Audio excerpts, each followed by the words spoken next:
আসসালামু আলাইকুম ওয়া রাহমাতুল্লাহি ওয়া বারাকাতুহু। কেমন আছেন আমার আদরের কলিজার টুকরা আপুরা? আল্লাহ সবাইকে ভালো ও সুস্থ রাখার তৌফিক দান করুন, এই দোয়া সবসময় করছি। আপুরা, আজকে আমি মাইট্টা আলু দিয়ে গরুর গোশত রান্না করব।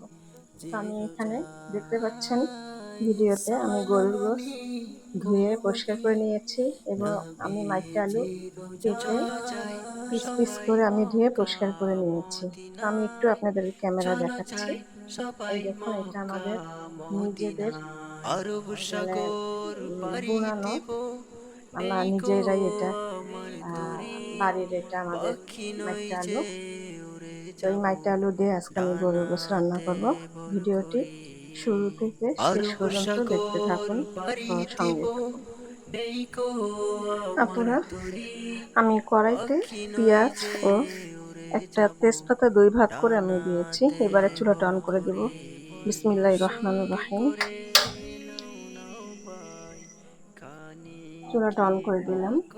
এবার আমি সরিষার তেল দিয়ে দিচ্ছি। নাও নাও ভাই খানি কৃপা করি চলো যাই সবাই মক্কা মদিনায় চলো যাই সবাই মক্কা আমি একটু হালকা ভাবে ভেজে নেব। মক্কা মদিনায়।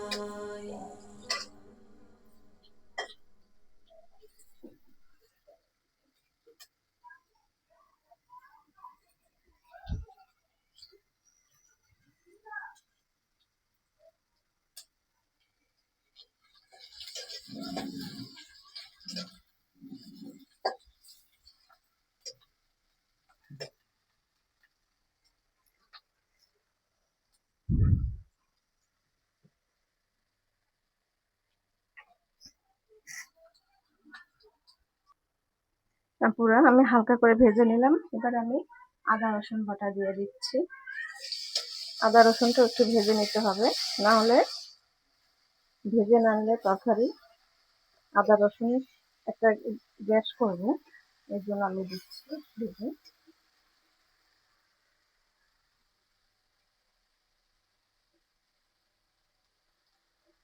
এবারে দিয়ে দেব গুঁড়া হলুদ, শুকনো মরিচ গুঁড়ো, গরম মশলা গুঁড়ো, ধনিয়া ও জিরা এবং লবণ।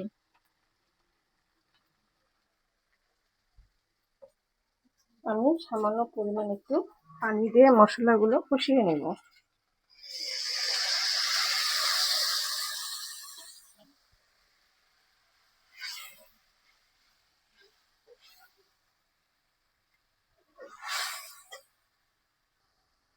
পুরো মশলা কষানো হয়ে গেছে।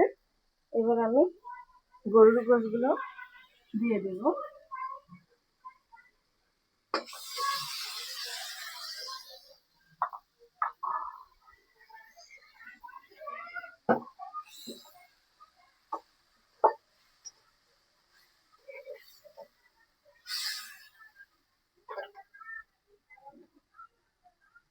আমি এবারে ঢেকে দিয়ে গোশতগুলো কষিয়ে নেব।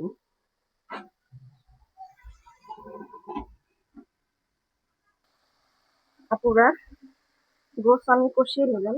এবার আমি মাইট্টা আলুগুলো দিয়ে দেব।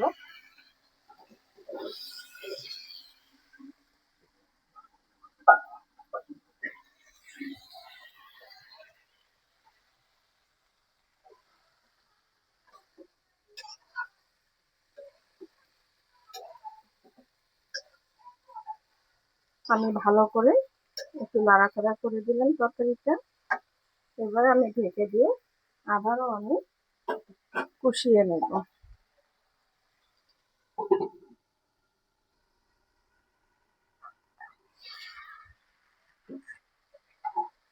আপুরা, আমি কষিয়ে নিচ্ছি ভালো করে। আর যে কোনো তরকারি ভালো করে না কষালে তরকারিটা মজাদার হয় না। যত কষাবেন ততই মজাদার হয়।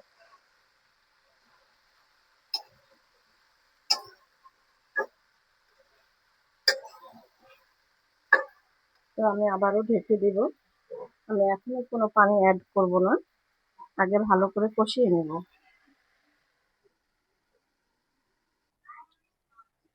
আপুরা, আমি কষিয়ে নিলাম। এবার আমি ঝোলের পানি দিয়ে দিচ্ছি।